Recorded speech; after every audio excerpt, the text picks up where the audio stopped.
1 year after going to Yellowstone, Kevin Costner headlines Netflix's best mystery western of the decade.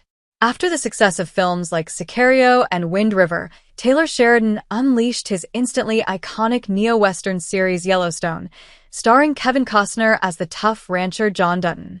After decades of championing the Old West, Costner was right at home in the series, which focuses on a family defending their Montana ranch.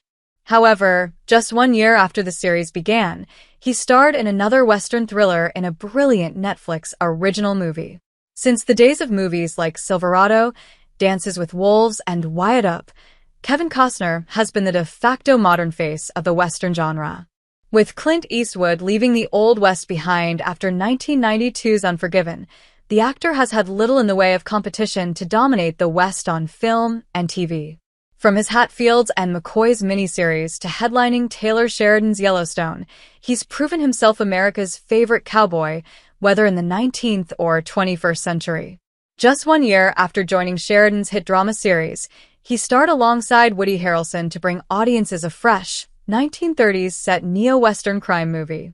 Netflix has produced a range of compelling original content, but 2019's The Highwaymen stands out as one of their best films to date, despite being woefully underrated. How the Highwaymen grounded the tale of Bonnie and Clyde. The story of Bonnie and Clyde has been explored countless times by Hollywood, with the Warren Beatty and Faye Dunaway movie being the most iconic. However, these stories almost always centered on the killers, sometimes going so far as to imagine them as a romantic Robin Hood couple of the Great Depression. In 2019's The Highwaymen, this trend was reversed, instead shifting the focus to the two investigators who brought them down, Hamer and Maney Gault. Throughout the film, the writer, John Fusco, makes a point of challenging the legend of Bonnie and Clyde, removing the more romantic vision of them from prior movies and shows. The Highwaymen begins with the escape of Clyde Barrow from a prison labor camp, where his gang, Bonnie in tow, guns down his captors and drives away with him. In response to their escalating crime spree, the governor of Texas, Ma Ferguson, hires former Texas Ranger Frank Hamer, who recruits his old partner, Maney Gault, to assist in the pursuit. Using their old-fashioned detective skills, the pair take to the open roads of the Deep South, hunting Bonnie and Clyde across several states. As they travel, they repeatedly have to deal with the myth that the criminals have conjured up about themselves, that they're a veritable Great Depression-era Robin Hood couple. However, having murdered more blue-collar people than rich folks, nothing could be further from the truth. When Hamer and Gault finally track Bonnie and Clyde to Bienville Parish, Louisiana, the home of one of the gang members. Teaming up with the local police, they set the stage for an ambush on the duo, luring them out onto a road in the hopes of forcing a surrender. However, seeing the pair reach for their own guns, the posse opens fire, filling the car and its passengers with bullets before the criminals can fire a single shot. Despite being satisfied that justice has been done, Hamer and Gault look on with shame and disgust as locals later swarm the vehicle as it's paraded around the city of Arcadia. In this scene, the movie makes its message loud and clear. Parker and Barrow were common criminals and didn't deserve the fanaticism and adoration that both the public and media gave them. However, even today, that message rings hollow for many who still buy into their image as symbols of rebellion and counterculture. The Highwaymen blends Western and thriller brilliantly. Much like Taylor Sheridan's neo-Western series, particularly 1923, The Highwaymen is a brilliant combination of the crime and thriller genres and a Western aesthetic. From start to finish, the film plays on the image of Hamer and Gault as Old West-style lawmen watching the new world pass them by. When they get back in the saddle, they bring their old-school skills and detective work to the table, proving themselves the toughest and most capable cops around. While the film does downplay the role of other detectives and agencies in the manhunt, it's mostly true that the pair were pivotal in the downfall of the gang. For people who love classic Western tropes, watching The Highwaymen is one of the most rewarding experiences there is, particularly knowing it's based on a true story. The love of the genre is made clear throughout, but it's not a work of fiction either.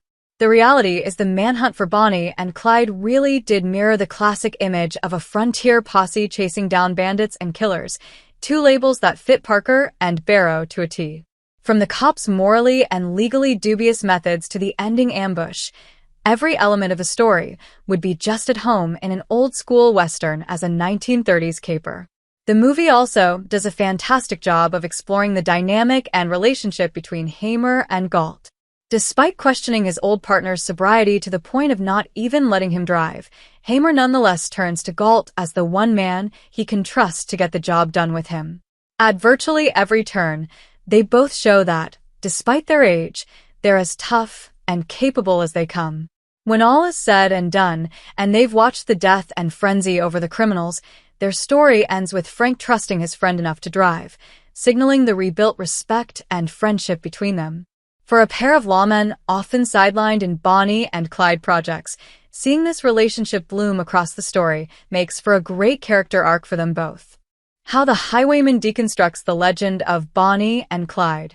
From start to finish, it's clear that the Highwaymen intend to set itself apart from other Bonnie and Clyde projects throughout the years.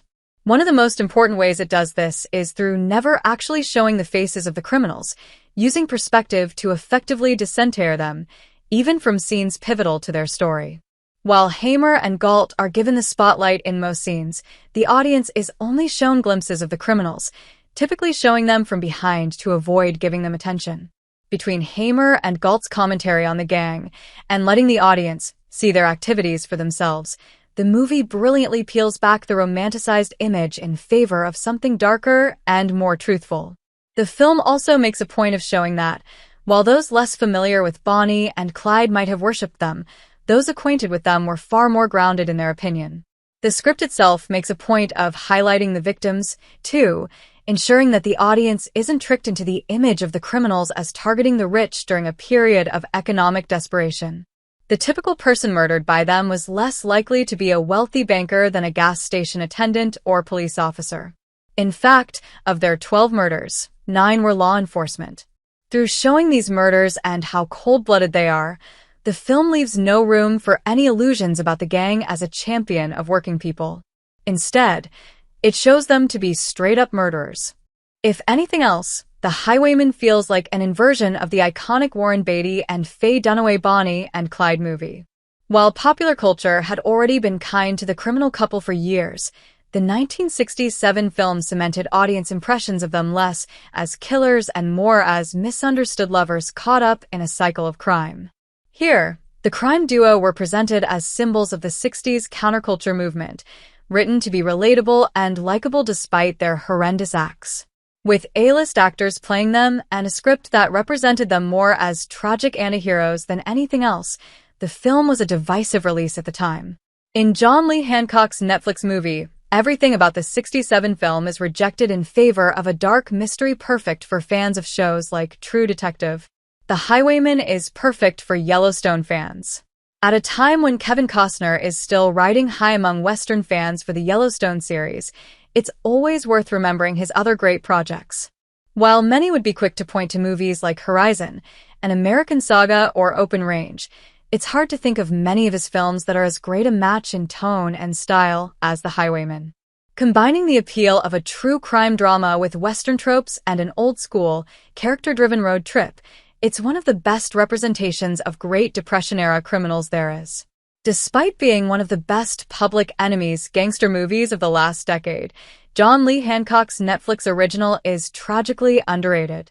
Since Clint Eastwood stepped away from the genre in 1992, Kevin Costner has successfully established himself as Hollywood's biggest champion of the Western.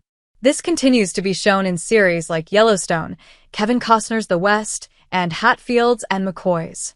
When it comes to his movie ventures, fans rightly praise Dances with Wolves, but The Highwaymen offers a fantastic true crime story with a Western finish and is a must-see for people interested in Bonnie and Clyde.